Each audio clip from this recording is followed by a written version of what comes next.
বিসমিল্লাহির রহমানির রহিম। আসসালামু আলাইকুম। সবাই কেমন আছেন? আজকে আমি কথা বলবো ফেসবুকের নতুন আপডেট নিয়ে। যত সমস্যার সম্মুখীন হচ্ছেন নতুন যারা ইউজার, নতুন যারা কন্টেন্ট ক্রিয়েটর, তারা যত সমস্যায় ভুগতেছেন, আমি আজকে এটা নিয়ে কথা বলবো। আমি সোলাইমান। আশা করি সবাই আমার পাশে থাকবেন। তো যেটা বিষয় সেটা হলে গিয়া, ফেসবুক এখন নতুন একটা আপডেট নিয়ে আসছে। এখানে সে কোনো ক্রাইটেরিয়া রাখে না, অর্থাৎ কোনো বাইন্ডিংস নেই। আপনি ফেসবুকে কাজ করবেন, আপনি কখন মনিটাইজেশন পাবেন, কতজন অডিয়েন্স হইলে বা কি পরিমাণ ভিউয়ার্স হইলে আপনি মনিটাইজেশন পাবেন, এরকম কোনো ক্রাইটেরিয়া ফেসবুক রাখে না, উঠিয়ে নিয়েছে। এটা হয়তোবা আমাদের ভালোর জন্য, কিন্তু যারা নতুন কন্টেন্ট ক্রিয়েটার, যারা যারা নতুন কাজ করতেছি ফেসবুক ফিল্ডে, তাদের জন্য যেটা সমস্যা, ফেসবুক একটা বাইন্ডিংস বেঁধে দিয়েছিল এর আগে। 5,000 ফলোয়ার, 60,000 মিনিট ওয়াচ টাইম। প্রত্যেকে কিন্তু ওই টার্গেটটা নিয়ে কাজ শুরু করতো বা ওই টার্গেট নিয়ে কাজ করতো। এখন এর কোনো বাইন্ডিংস নেই, আপনার কোনো নির্দিষ্ট ফলোয়ারের কোনো বাইন্ডিংস নেই, নির্দিষ্ট ওয়াচ টাইমের কোনো বাইন্ডিংস নেই। অর্থাৎ কী পরিমাণ লাগতে পারে, এমনও হতে পারে আপনি 1,000 ফলোয়ার দিয়েও আপনি মনিটাইজেশন পেয়ে যেতে পারেন। এবং আপনার অডিয়েন্স অর্থাৎ ওয়াচ টাইম কী পরিমাণ লাগবে সেই বাইন্ডিংসটাও নেই। এখন ফেসবুক আপনাকে কখন মনিটাইজেশন দিবে সেটা আপনি নিজেও জানেন না, কারণ যেহেতু কোনো বাইন্ডিংস নেই, কোনো টার্গেট নেই। এটা কিন্তু একটা জটিল সমস্যা আমি ব্যক্তিগতভাবে মনে করি।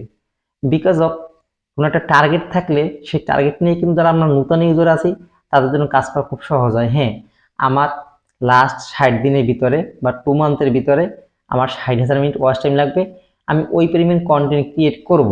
একটা টার্গেট নিয়ে কাজ করা যাচ্ছে যে আমার ডেইলি 1,000 মিনিট ওয়াচ টাইম, কোনো একদিন 2,000 হয়ে গেলো, কারো একদিনে হয়ে যেতে পারে। কিন্তু এখন এই বাইন্ডিংসটা রাখে না।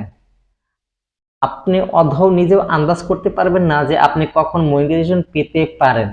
শুধু ফেসবুক আপনাকে বলতেছে আপনি ভালো কন্টেন্ট ক্রিয়েট করুন, ভালোভাবে কাজ করুন, আপনি যদি ভালো হয় কন্টেন্ট তাহলে আপনি মনিটাইজেশন পাবেন। কিন্তু কোন পর্যায়ে গেলে আপনি মনিটাইজেশন পাবেন এরকম কোনো ব্যাখ্যা ফেসবুক আপনাকে দেয়নি। তারা ইনস্ট্রাকশন দিচ্ছে, আপনাকে উইকলি চ্যালেঞ্জ দিচ্ছে, আপনি এই সপ্তাহে এই কাজটা কমপ্লিট করুন, এটা করুন, অন্যের কমেন্ট রিপ্লাই দিন, এরকম আসে। আপনাকে কমেন্ট করে সেটা রিপ্লাই দিন, সে ধরনের ইনস্ট্রাকশন আপনাকে ফেসবুক দিচ্ছে।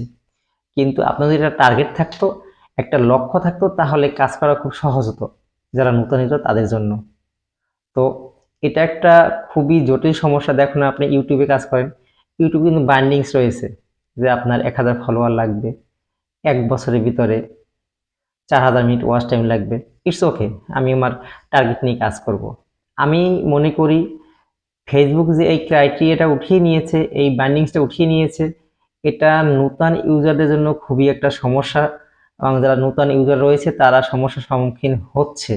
কারণ একজন নতুন ইউজার সে বলতে পারবে না যে সে কখন সাকসেস হবে, এরকম কোনো কেউ বলতে পারবে না। তো আমার মনে হয় ফেসবুকে এটা রাখা উচিত হয়নি। যাই হোক, তারপরে যারা নতুন কাজ করতেছেন তারা ফেসবুকে ইনস্ট্রাকশন মতোই কাজ করুন, কারণ সফল সবার হতে হবে। আমরা যারা মাঠে নেমেছি আমরা অবশ্যই প্রত্যেকেই সফল হওয়ার উদ্দেশ্যেই মাঠে নেমেছি। অতএব ভয় না পেয়ে এদিক ওদিক না তাকিয়ে কাজ করতে হবে।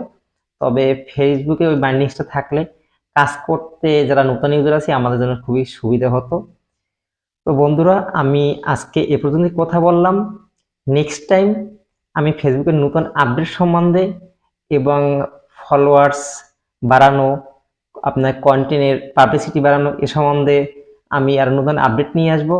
যদি আমার ভিডিওটা দেখে আপনি একটু উপকৃত হয়ে থাকেন তাহলে রিকোয়েস্ট থাকবে আমার চ্যানেলটাকে সাবস্ক্রাইব করে দিবেন এবং বেল আইকনটি অন করে দিবেন, যেন আমি এর নেক্সট টাইম নতুন কোনো আপডেট নিয়ে আসলে সেটা যেন আপনি নোটিফিকেশন পেয়ে যান। সবাই ভালো থাকবেন। ধন্যবাদ। আসসালামু আলাইকুম।